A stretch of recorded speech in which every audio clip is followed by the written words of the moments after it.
मलका कौसार मरी में रिमझिम बारिश के हसीन नज़ारे पुकार तलगंग के चाहने वालों के नाम।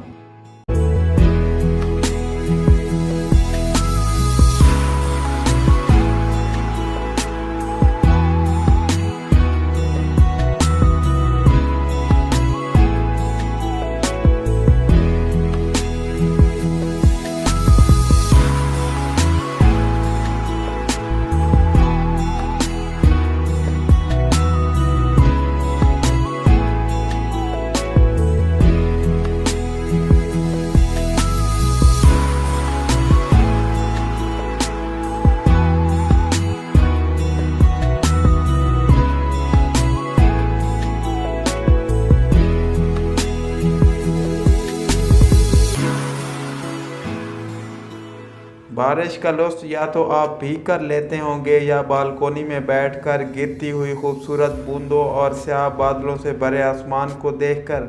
लेकिन आज हम आपको दिखा रहे हैं मलका कौसार मरी के पुरफ़िज़ा मकाम कश्मीर पॉइंट और झींगा गली के दिलफरेब मनाजिर, वो भी बारिश की बूंदों में।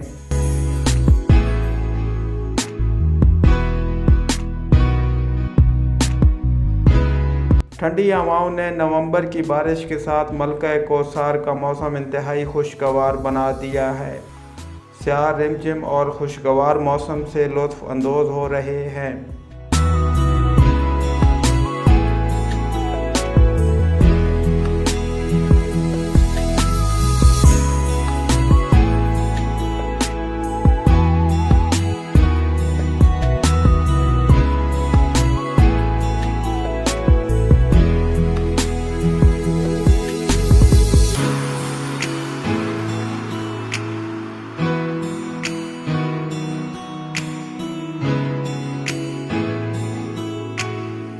नाज़रीन, मलका कौसार मरी की खूबसूरती आप देख सकते हैं कि किस तरह बारिश के साथ सरसब्ज़ शादाब वादियों का हुस्न और भी दोबाला हो जाता है।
वीडियो को अपने दोस्तों के साथ जरूर शेयर कीजिएगा और इस वीडियो में कमेंट करके हमें लाजमी तौर पर बताइएगा कि आने वाले वक्त में आप किस तरह की वीडियोस देखना पसंद करते हैं। और अगर आपने अभी तक हमारा चैनल सब्सक्राइब नहीं किया तो फौरन सब्सक्राइब कीजिए, साथ ही बेल आइकॉन पर क्लिक करें ताकि मजीद आने वाली वीडियो जहां वक्तन फवक्तन आपके लिए इस चैनल पर अपलोड करते हैं वो आपको वक्त पर मिलती रहें।